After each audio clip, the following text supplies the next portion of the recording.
7 o'clock.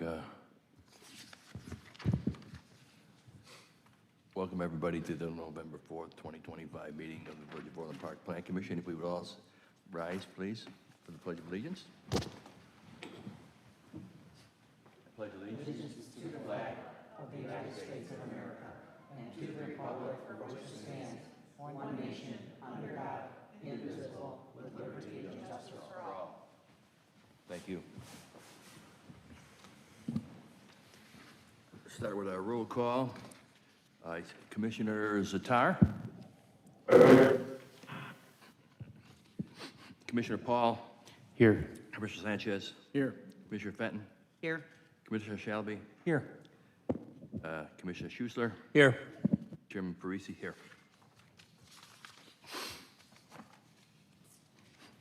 We've all gotten a copy of the minutes for the October 21st meeting. I would entertain a motion. Mr. Chairman, I'd move to approve the minutes as presented. Second. Motion by Commissioner Schuessler, seconded by Commissioner Fenton to approve the minutes. All in favor? Aye. Okay, nobody's opposed. Great. I move that we open public hearings with public hearing number 2025-0192, 14336 Jefferson Multifamily Building, special use for attached dwellings. Second. Seconded by Commissioner Paul. All in favor? Aye. Aye. Aye. Okay, nobody pays. Okay. Okay. Staff? We do have the petitioner here as well. Pardon? The petitioner is here. Oh, okay. So we'll go with the petitioner. Please. By the way, we ask you to, these are recorded meetings, so we ask you to speak into the microphone, and we have to, anybody's here for this issue, we will swear you in. You gotta be honest. No.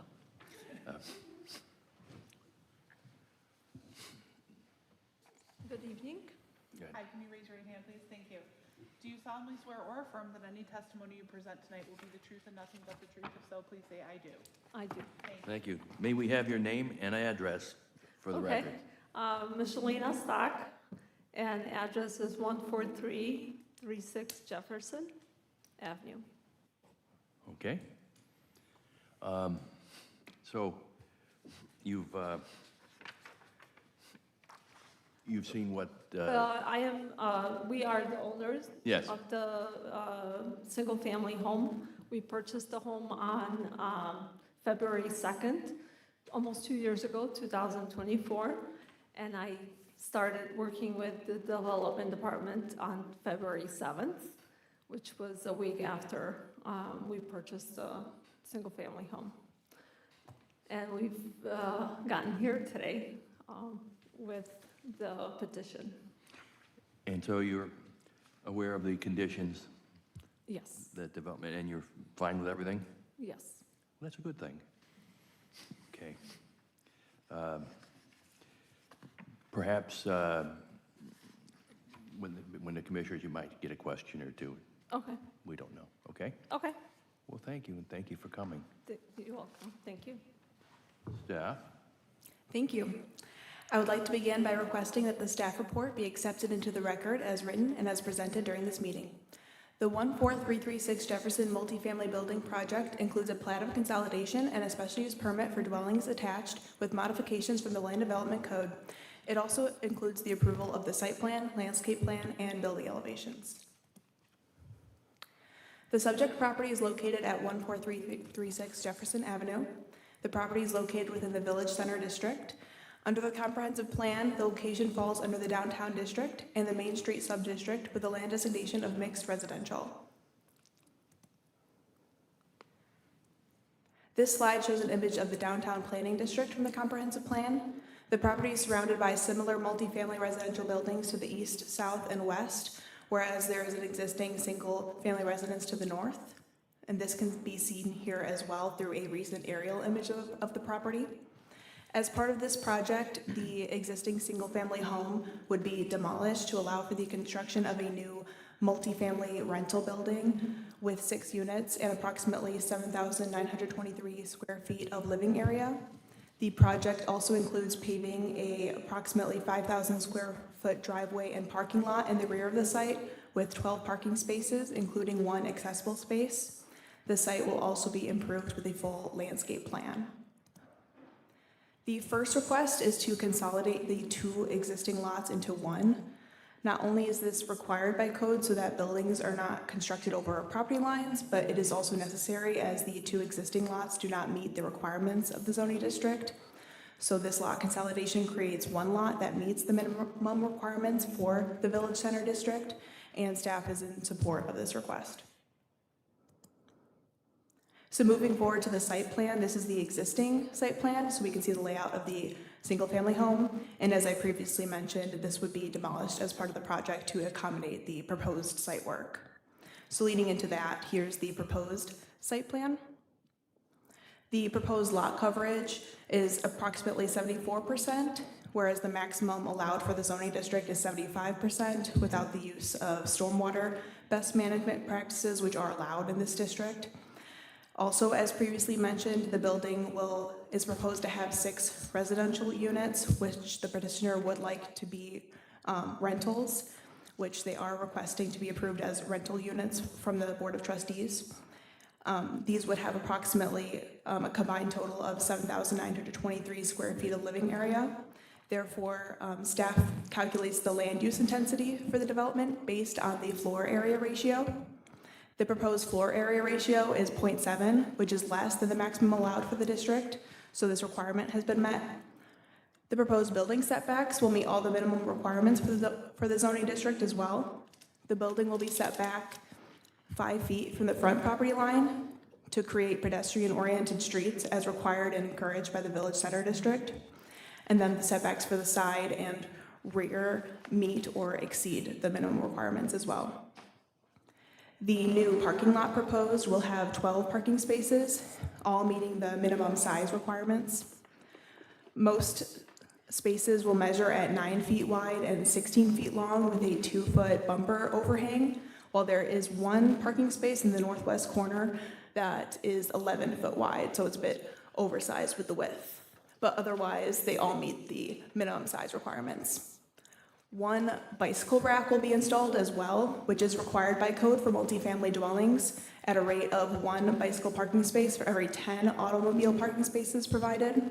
However, the site plan does show the incorrect style of bicycle rack, so one of the conditions of approval in the staff recommended action is for the bicycle rack to be replaced with an inverted U or similar style rack in accordance with section 6-306H3 of the Land Development Code.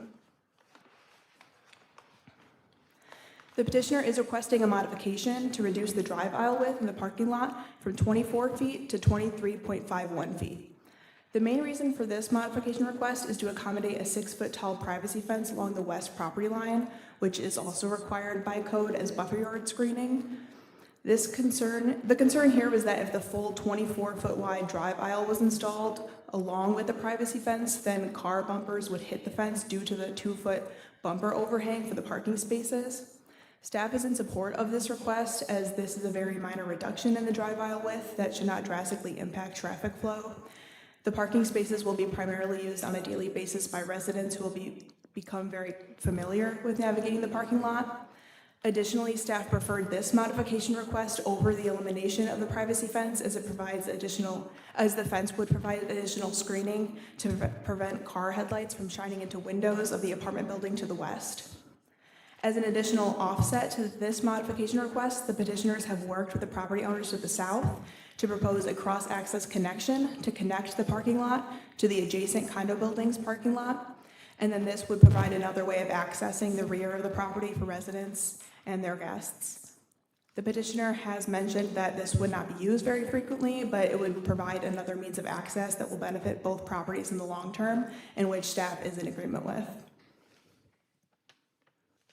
Moving on to the landscape plan, the site will be improved with landscaping in accordance with the requirements of the Land Development Code. The petitioner is requesting 2 modifications from landscaping requirements due to the layout of the site. The second modification request is to reduce the number of shade and ornamental trees required in a typical landscape corridor. Since the building is only set back 5 feet from the front property line, there is not enough space to meet the landscape corridor requirement. The site is deficient a total of 9 trees, so this includes the tree mitigation requirements and the trees required for the landscape corridor. The petitioner has agreed to pay cash in lieu in the amount of $3,600 prior to the issuance of building permits for the project, which is required by code. This is a condition of approval in the staff recommended action. Staff is in support of this modification request because it was requested that the building be located closer to the street, again in accordance with the Village Center District's pedestrian-oriented street guidelines, and again to provide more room in the rear of the site for the parking lot. The third modification request is to reduce the minimum width required for the foundation landscape area along the east and south building facades. The east facade, which is the front of the building, is the same constraint as the prior modification request, where the building is only set back 5 feet from the property line, which just makes it so that there's not enough room to meet the landscape requirement. The minimum width required is 10 feet for the foundation landscape area, so they can only provide 5 feet of landscaping. The requirement cannot be met. Along the south facade, the minimum width required is 7 feet, but only 4.87 feet is provided due to the location and width of the driveway. Staff is in support of this modification request as well, just because making the driveway any more narrow would be potentially unsafe, as it is already difficult to accommodate two-way traffic with a 14-foot wide driveway. Staff has worked with the petitioner closely on designing this driveway and has ultimately come to an agreement along with installing the cross-access connection to the property to the south, and also obtaining approval with engineering staff for the 14-foot wide driveway. Therefore, this modification request is also supported by staff. Moving on to the building elevations, this building is proposed to be 39 foot 7 inches tall, which is measured to the top of the roof. However, the maximum height allowed for the Village Center District is 40 feet. And also, we usually measure building height to the average height of the highest roof surface. Therefore, the height requirement is met for this proposed building. The building will be 3 stories with 2 units on each floor, and the building materials will be a mixture of face stone and brick. The Land Development Code requires that the building be constructed of primarily brick or other quality materials like stone, metal, or glass on all sides. Colored renderings have not been provided at this time, but sample color materials have been submitted for review, which I will show here in this slide. The face stone is in the color buff stone or similar. The brick is in the color steel, and roof shingles in onyx black. The petitioner has indicated that these may change depending on what is available at the time of construction, but that the color scheme will ultimately remain very similar. So back to the front elevation, this showcases the main entrance of the building with the large stone entrance feature in the center of the facade, a canopy above the double door main entrance framed by 2 wall-mounted lights. Then on either side of the stone feature are balconies for each residential unit. And if you're at all familiar with the buildings on Jefferson Avenue, this proposed building is fairly similar design, but would stand out with the more modern color scheme selection and more up-to-date landscaping and site design overall to meet our current code requirements. The north and south side elevations are identical, and they'll utilize the steel-colored brick and windows to break up the facade. The west elevation, which is the back of the building, contains the rear entrance with a wall-mounted light and a spotlight to illuminate the parking lot at night. As far as any exterior lighting, this would need to meet all illumination standards outlined in the Land Development Code, which would be verified by a photometric plan at the time of final engineering for the project. So the petitioner has also responded to the special use permit standards. The responses discuss that the special use will match the uses of the surrounding properties and align with the intent of the comprehensive plan. And overall, staff does concur with the petitioner's responses and is in support of the request for the special use permit. And with that, we will proceed to the staff recommended action, which is divided up into multiple slides for this project. So regarding case number 2025-192, also known as the 14336 Jefferson multifamily building, staff recommends to accept and make findings of fact as discussed at this Plan Commission meeting and within the staff report dated October 30, 2025. And staff recommends the Plan Commission approves a plat of consolidation prepared by S.H. Campbell dated November 8, 2024, And staff recommends the Planning Commission approves a special use permit for dwellings attached with modifications from the Land Development Code, subject to the following conditions, 1 through 4. And staff further recommends modifications from the Land Development Code, 1 through 3.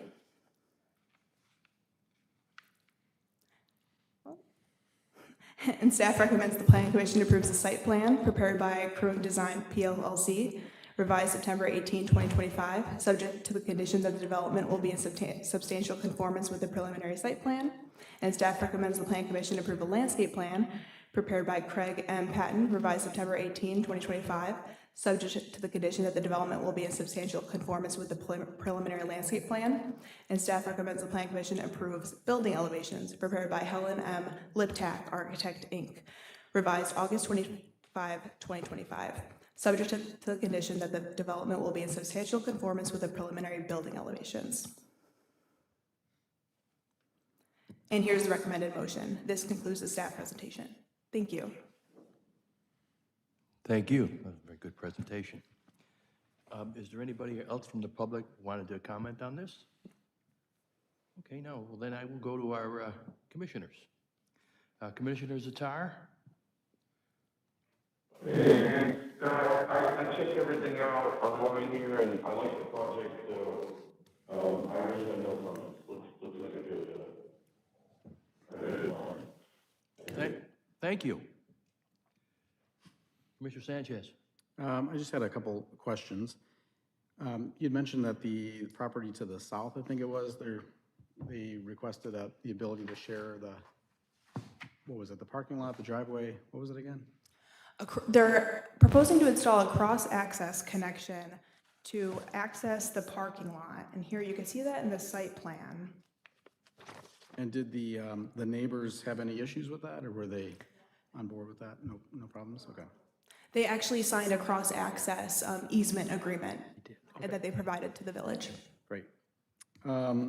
Second question, what's the material on the side and the back of the building? Is that like a siding? No, it's brick. Oh, it is brick. Okay. Thank you. It just looks Yeah, it's hard to tell, yeah. some brick in the front and- Okay. And then last question is around garbage, and forgive me, I'm not familiar with that, the properties there, but is there like a dumpster on site, or how is the garbage managed? So they are proposing a dumpster enclosure in the rear of the site, and you can see that here. I apologize, I don't know if we have a pointer here. But in the rear of the site, they would install a dumpster enclosure, and we require that the dumpster enclosure match the building materials that would be used on the building as well. And there's no issues with that, with the privacy fence? It's not gonna make it too tight for like a garbage truck to get in there or anything? No, and they've actually provided like a turning radius and everything to make sure that a truck can fit back there. Okay, thank you. That's all I had. Thank you. Commissioner Paul? Thank you, Mr. Chairman. Yeah, the building's consistent, what's there. I looked, the elevation, the building next door is almost the same. I mean, it's similar. So that's, the other buildings are, in that area are similar buildings, so that fits well. I think the requests, the driveway, we're talking about less than 6 inches. I don't think that's gonna make things any different. I'm glad you got the easement worked out with the neighbor, because I was gonna ask about that, because I always hear working with, and then it's like, well, did you? But it sounds like you did, so that's good. And I think, the other requests make sense. I think that's gonna be a good addition. And that's all I have, Mr. Chairman. Thank you. Commissioner Schuster? I agree with what the prior commissioners have said, and I have only one question. How do we deal, or how are they going to deal with the water and that accumulates on the driveway and the parking lot and coming off the roof? Peter, do you want to touch on that at all? Yeah, sure. So they're proposing some swales on the north and south side of their plan, and then so the stormwater will go from the driveway to the road, west to east. But the natural overland flow goes from east to west, so it goes from their property to the west property, then to Ravinia. So the natural drainage is right now is from east to west? Majority of it, but half their site goes from west to east, so, from their, from like half their site to Jefferson. Okay, so the waters, there aren't any catch basins in the parking lot? No, we didn't, think that was necessary, but it's something that we can look into final engineering, maybe for them to install some kind of underground dry well to kind of capture some of that storm water. But since it was such a small site, we didn't, see it was necessary for them to install any kind of, storm structures. Okay, so the answer is it's not necessary because it's a small site? Yep. Okay, I'm fine with that. No further questions? Thank you. Commissioner Fenton? Just as the other commissioners mentioned, it was very good on your part to get that south access to cross the two parking lots. I just have two quick questions, and it may have been in there and I just didn't see it. What is the material for your railings and for the flooring of the balconies?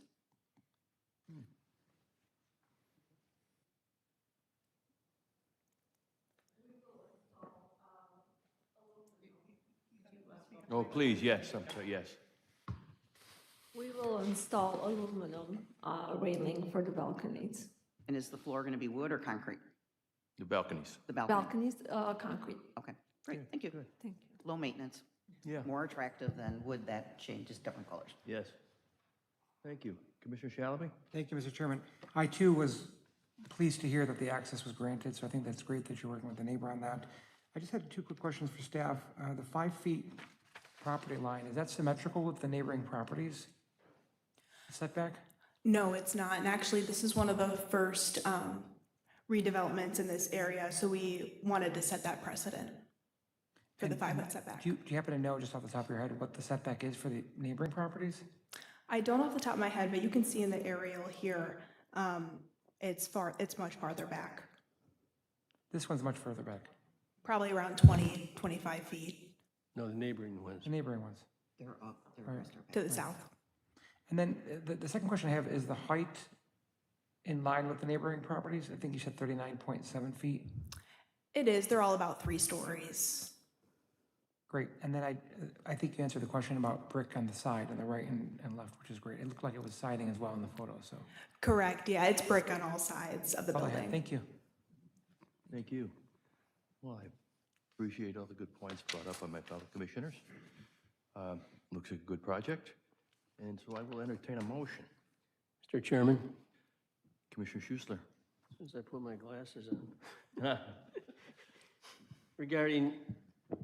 Regarding case number 2025-0192, also known as 14336 Jefferson multifamily building, I move to approve the staff recommended action as presented in the staff report to this plan commission for this case. Second.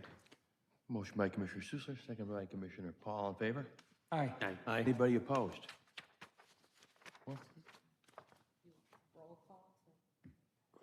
Yes, Commissioners, it's our record as well.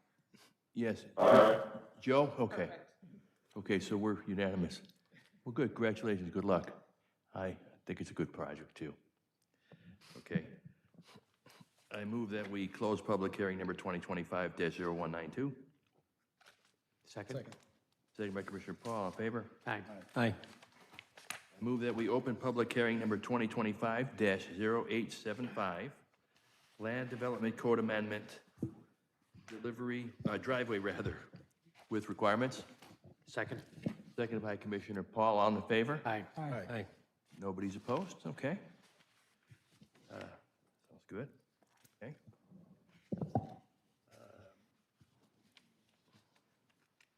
Staff? Yes, thank you. I would like to begin by requesting that the staff report be accepted into the record as written and as presented during this meeting. So staff is proposing amendments to the current regulations on driveway width requirements. To summarize the changes in the amendment, it includes decreasing the maximum driveway width requirements for single-family residences with one-car garages from 10 feet to 18 feet, adding driveways to the list of detached accessory structures in the code, and clarifying the existing requirements by adding a new table and simplifying the code language in section 6-406, which is the code section that regulates driveway widths for single-family residences. Ultimately, this amendment comes from staff evaluation of the current code requirements and research that has allowed us to determine better ways to sort of clean up the requirements to make them easier to understand for permit applicants, residents, contractors, and even fellow staff members.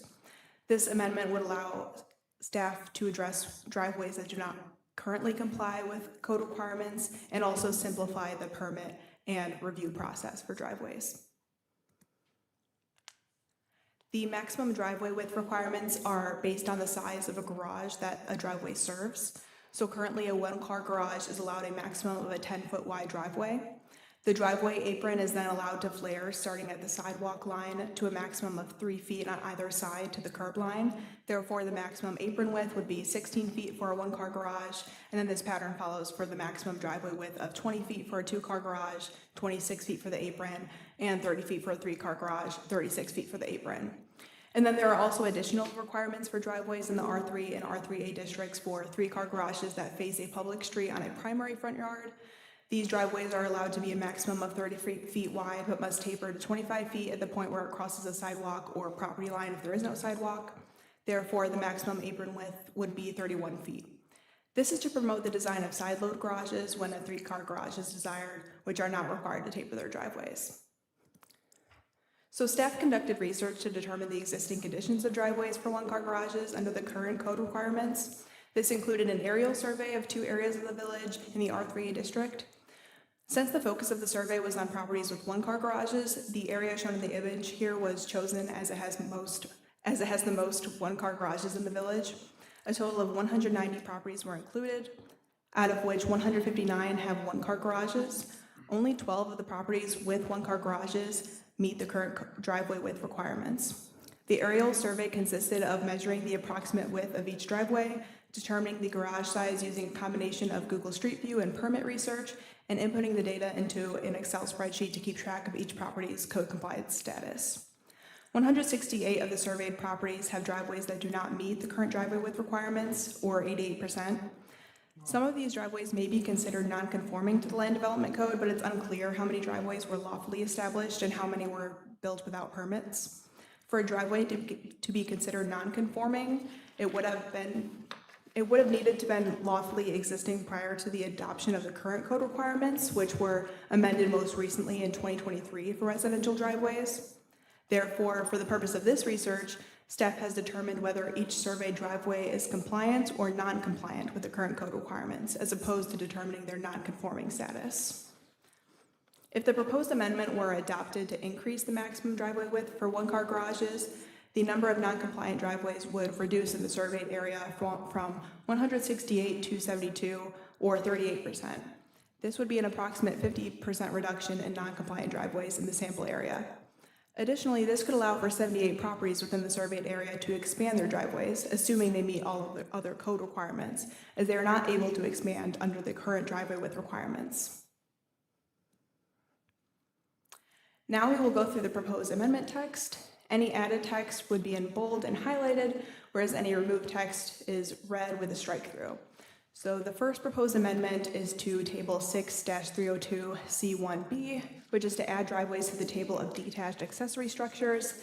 This is suggested by staff to provide a good reference point for both staff and the public when looking for the driveway regulations in the code. And as you'll see on the farthest column of the table, it just directs you to the section of the code that contains the pertinent regulations. So in this case, it's section 6-406B. And again, this would just be a code change to help clarify requirements and direct people to find the right requirements for driveways. The next proposed amendment is to section 6-406B6, which contains the driveway width and length regulations. Most of what you see here is cleaning up the language to make it easier to understand, while also referring to the new table that's proposed to be created, and I'll show that in the next slide. This paragraph will contain general rules for driveways, like where they can be placed, how the maximum width rule is applied, and how the minimum length is measured, while ultimately referring to the new table for all width and length regulations. Most, if not all, of the text that's proposed to be eliminated from this paragraph will instead be contained in the new table, which is shown here. So this is the proposed table. This would be added directly underneath of the paragraph shown in the previous slide. As mentioned previously, staff is proposing to increase the maximum driveway width regulation for one-car garages from 10 feet to 18 feet. And this is the only change proposed tonight for driveway widths. So staff chose 18 feet because the minimum width for a standard off-street parking space is 9 feet. Therefore, this would allow 2 cars to park side by side while still being more restrictive than the driveway width requirements for properties with 2-car garages. In accordance with this, the maximum apron width would be 24 feet to allow for the 3-foot expansion on each side. Other than the proposed increase to the driveway width regulation for 1-car garages, the table includes all of the existing driveway and apron width and length regulations. Directly underneath the table would be further guidance on how the maximum widths for driveways and aprons are measured by staff. And on that note, we can proceed to the staff recommended action. Regarding case number 2025-0875, Land Development Code Amendment, driveway width requirements, staff recommends to accept and make findings of fact as discussed at this Plan Commission meeting and within the staff report dated October 31, 2025. And staff recommends the Plan Commission approve the Land Development Code Amendment for Section 6-302C and 6-406B6. And this is the recommended motion. This concludes the staff presentation. Thank you. Thank you. So it seems that most of the non-compliant one-car garage driveways were generally larger than 10 feet. Yes. Okay. And this accommodates that, yes, okay. Thank you. Anybody from the public was here for this? Or? Pardon?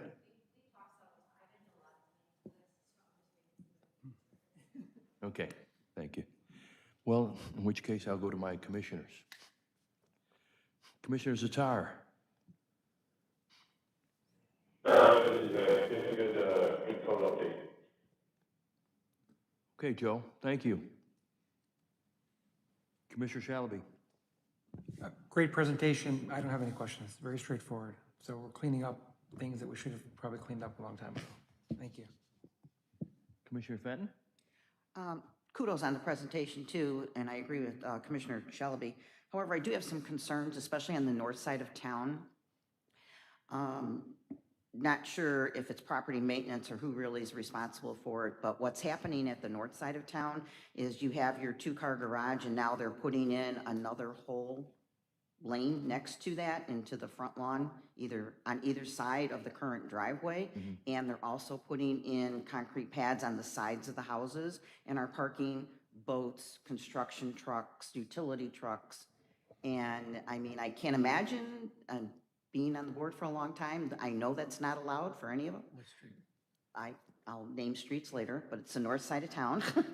And I'm just concerned, I mean, I know that we're just making it 8 feet wider on the single car garage, the other ones are staying the same, but how are we addressing the current you know, you said you have a survey of the number that were non-compliant, but what about all these ones where they're coming in? So now a 2-car garage has the capacity of 6 cars or 3 cars parking across, plus they're putting in extra ones, and it seems like this is just expanding to the point of it's not stopping, it's just increasing.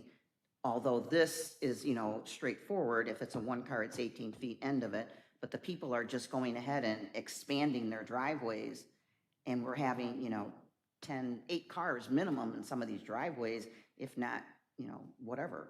So I just want to know how staff is going to just get on top of the situation. Like I said, I know at the north end of town, it's pretty prevalent. And after the meeting, I'll give you the subdivisions where they can go look. And I don't know what you would do about it now, other than the ones that are parking on the sides of the houses. But I just think we need to nip that in the bud too. Maybe put something in here saying that the driveway is the driveway and you can't expand it widthwise or whatever, because you do have it for the apron. So it's just a thought to put out there. Good Yeah. point. Oh, do you want me to address it now? Pardon? Do you want me to address the comment? Yeah, please. Yes, I will say that's most likely not allowed, what you're describing, and our code enforcement staff are on it usually right when it happens. We get emails every single day about things that they catch in the field, but we don't always catch it, and that's why we have started doing studies like this as much as we can. There are already code regulations about parking in the side. You can't park in the side, where you can park a recreational vehicle and things like that. So we do already have different regulations like that that I didn't discuss throughout this presentation, but definitely let me know. But we haven't been enforcing it. Pardon me? We have regulations, but we haven't been enforcing them. Well, the way that we enforce them is when someone applies for a permit application for a driveway, if they want to expand it a certain way, we don't allow that. But if they're doing it without a permit, we catch it through our code enforcement staff as much as we can. If it's reported, if they catch it in the field. Okay. What do you do if, Mr. Chairman, could I ask a question? Are you through, Kathy? Sure. Commissioner Schuster? Just try to get out there and enforce it. It's pretty bad. What does the staff do if you discover, simple example, somebody has a two-car garage under the present code, they're allowed to have a driveway that's 20 feet wide. What do you do if you discover that they've added another whole lane to their driveway and now they have a 30-foot wide driveway with a two-car garage? And it's already in, they already put the driveway in. What do you do? So this happens a lot. So for example, if they were to apply for a building permit No, to, they didn't. No, they didn't. They just did it, and So then we all of a just sudden you notice it? discovered it. What do you do? So we would get our code enforcement staff involved. They would issue either a field correction notice, have them apply for a building permit. We would obviously deny the building permit, and then it would go through the MV court process from there. So in other words, they'd have to remove the extra lane that they added? If that's what the judge decided at MV court. Okay. They don't remove them. Commissioner Sanchez? I don't have any additional questions. Okay. Commissioner Paul? Thank you, Mr. Chairman. Yeah, the fact that we have an area where almost every driveway is non-compliant, we've never had a problem, have we? Because of the driveways being bigger? So it's kind of a test case. It's already been done. It's worked. So I think this is fine. That's all I have, Mr. Chairman. Thank you. Get back to Commissioner Schuster. This is a tougher question than it would seem. I have no problem with what you're proposing. It cleans up. We've got two older subdivisions that have a lot of one-car garages, Orland Hills subdivision, which is west of West Avenue, across from the junior high school, where all the streets have tree names. And then Fairway, which is over on the other side of town, on the other side of John Humphrey Drive. And those two subdivisions have, almost every house has a one-car garage, except somebody on a corner might have the ability to put a two-car garage in. So this will address the problem in those two subdivisions. With regard to the issue that I wanted to say Trustee Fenton, Commissioner Fenton raised, it raises another kind of policy question, I think, for the village. Do we want people that need more, that have more vehicles than they have space for, do we want to see those vehicles on the street? Or would we be happier if they added some place to put them on their property? And you know, I don't know if there's a perfect answer for that. Parking on the streets present problems for snow removal. People have to get out and move the vehicles back onto their driveway, and if they have too many cars in the house to accommodate the driveway, what do they do? They have to go to the neighbor's driveway or over to Costco, or what do you do? So maybe I'm not advocating this, but maybe it makes sense to have some kind of a provision where they could add, like people that have driveways on a busy street, sometimes they have a turnaround type thing where you can back up, make a 90-degree turn, and then go out, facing the street rather than backing out onto it. Maybe for somebody that needs storage for another vehicle, that would make more sense than people illegally adding extra lanes, the whole width from the garage to, or the whole length from the garage down to the street. I don't know, I'm just raising that as something to think about. But what I wanted to talk about tonight, and the reason I asked him if I could go last, several meetings ago, I raised the issue of width of driveways, whether it's a one-car driveway, a two-car driveway, a three-car driveway. And I raised that because we right now have a maximum width based on the size of the garage with flaring down at the curb. So when you know, you talk about a 10-foot driveway, it's allowed to flare to 16 feet down at the curb. I don't like getting out of a vehicle right now at my house. I have a driveway that complies with the code. It's 20 feet wide. I have a two-car garage. When there's a vehicle parked next to where I'm going to pull in, and I have to get out of the car, I'm getting out in the grass. Well, in the winter, I'm getting out in a pile of snow. If it's just rain, I'm getting out in the soggy grass. I would like us to consider having a minimum driveway width and a maximum driveway width. So, for example, for a two-car garage, you could have a minimum of 20, but you could also have 22, which would give you a little more on either side to get out of the vehicle. For a three-car, you could have a minimum of 30 feet, and a lot of the three-car garages have an area between the two-car garage and the one-bay garage. So I would say 33 feet for the maximum there. For the one car, I'd say go with what you proposed, 10 feet minimum, 20 feet maximum, to allow them to legally have space for two cars without having to park in tandem.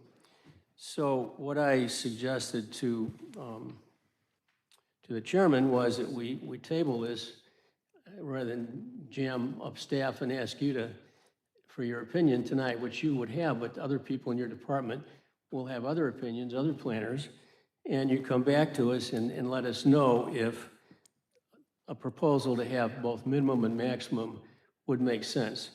Now, the numbers that I'm throwing out here, just for you to take something back to staff to ask, would be a one-car driveway, minimum 10, maximum 20, with the flare at the curb being anywhere from 2 feet to 3 feet. I think right now the code is a 3-foot flare. But I'm saying it could be 2, it could be 2.5, it could be 3, whatever. The important thing is having a minimum and maximum.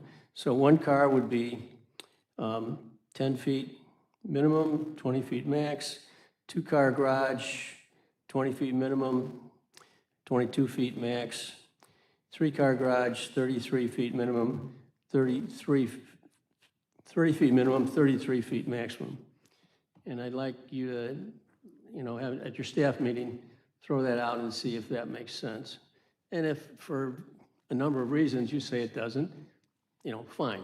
But I'd like to think about it. Anything else? No.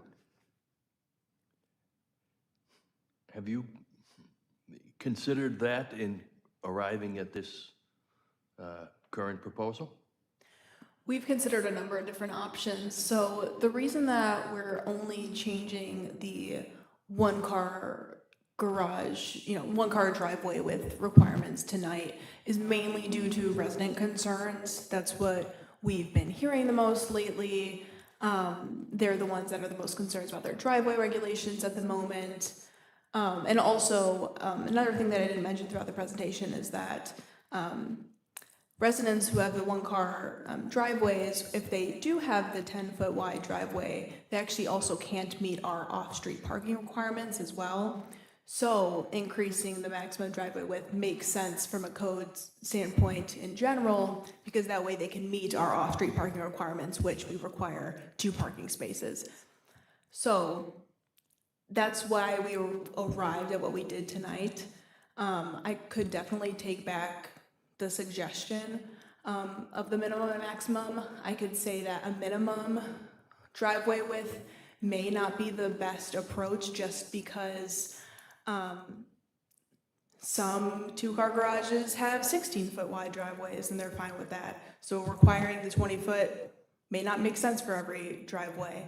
So sometimes the maximum is the best approach, just to make it more vague and have it, just more, approachable for everybody. Increasing the maximums for other types of garages, though, is definitely an option that we could pursue in the future for the 2-car and 3-car. The minimums that I was suggesting is what the maximum is right now. So Right. all I'm doing is Right. suggesting that you allow something a little bit wider if they want to do that. So I'm not suggesting to make anything smaller. It's what the maximums are right now is what I'm suggesting to be the minimum. But once again, you have considered that in arriving at your current suggestions. We have. And I'm sure you must have also considered the proportion of the width of the driveway to the lot dimensions. You don't want to have a driveway cover half of the width of your lot either. But yes, Carrie. Yeah, just to go along with, or add on to Haley's points, like a 2-car garage is a typical one is 16 feet wide, and my childhood home has a driveway width of 16 feet, like the neighborhood I grew up in, it was exactly the width of the garage door. So we felt that 20 feet, 2 feet on either side of that garage door was, should be ample room to, for a 2-car garage. So we did think about that. We'd also want to, at Haley's point, if someone does have a 16-foot wide driveway, then if we have a minimum of 20, then I guess technically they would not be conforming to our code. So that's something to think about. And then also stormwater runoff, it's just extra pavement for raindrops to need to go somewhere. So we do have maximum lot coverage regulations as well. So we just want to, we would look at all that if someone would come and propose something, but if a 16-foot wide driveway would enable that property to be compliant with all of the regulations in the land development code, we'd prefer that they would stick with the 16 because widening to 20 might create other problems. So that's just our current thought process. Well, thank you. So you've already considered that, and Well, thank you. what you want to stick with is what you're saying. Yes. Yeah, I'd prefer to stick with the maximum and then being able to Okay. have other regulations of the code help control the width. All right, if and, you've already thought about it and there are other Yeah. reasons that you want to stick with that, I'm fine with that. Okay. I see that Commissioner Benton, you want to be recognized? I just want to clarify something. When I was speaking about vehicles that are parking on the side of the garage to go along with Commissioner Schuessler, just envision waking up or looking out your window in your bedroom and seeing a massive trailer, utility truck, or whatever. And that's what I'm talking about when I said that these driveways on the north side of town are being put in, and all these big, huge Boats. vehicles are being parked right next to your bedroom window or Okay. whatever window's on the side of your house. Right. It might be their garage, but it's the side of your house. Yeah. So it's just something that I know is not on the books.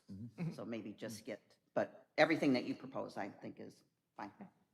Thank you for the explanations. Yeah, Carrie? Maybe just a follow-up to that. So we are from every now and then we do get informed or receive a complaint regarding projects like you're describing on like the north side of town. So we are familiar with them. So there's so many like non-compliant situations in town. We have a very good code enforcement staff that they're finding a lot of things on their own. We have, over my 3 years here, we have found things as we're researching one person's property. If we're looking at an aerial photo and like zoom out, then we're seeing like non-compliance of neighbors.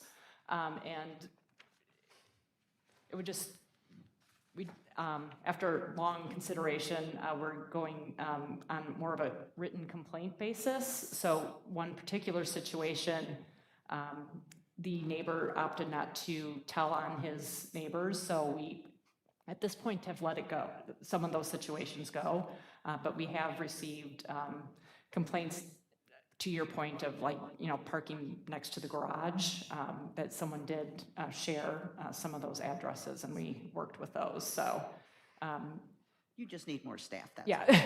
Yeah. There's not enough hours in the day, but we have an I'll have a chit-chat exceptional with the code mayor and let him enforcement know, staff. You need more Yeah. staff. I mean, we have an exceptional code enforcement staff, so we're catching a lot more things than even just a few years ago. So we're getting there, but it's Yeah.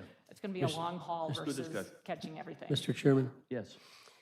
I was not suggesting that you should do anything that would encourage people to park RV campers, boats, trucks on the side of the garage. I was suggesting that if they had extra vehicles, passenger vehicles, that they need more storage space for, that there might be some way to allow that to happen, maybe on a case-by-case basis, like you'd have a single, like one of those turnaround places where you could put a car into it, that would minimize the amount of extra pavement you're allowing. But I would not be in favor of boats, RVs, and all that other stuff, Yeah, okay. parking in places that she was talking about, so don't read what I said the wrong way. Well, I think the existing petition that we have before us has been adequately researched, and my fellow commissioners bring up good points. And I appreciate the staff comments and how they consider those points. So at this juncture, I would entertain. Mr. Chairman? I would entertain a motion. Yes, regarding case number 2025-0875, Land Development Code Amendment, driveway width requirements, I move to approve staff recommended action as presented in the staff report to the Plan Commission for this case. Second. Motion by Commissioner Suser, seconded by Commissioner Paul. Take a roll. Commissioner Zatar? Aye. Commissioner Sanchez? Aye. Commissioner Paul? Aye. Commissioner Shalby? Aye. Commissioner Fenton? Aye. Commissioner Schussler? Aye. Jim Parisi? Aye. Motion carries. Thank you, it was a good discussion. And I move that we close public hearings. Second. Seconded by Commissioner Paul, in favor? Aye. Aye. Thank you. I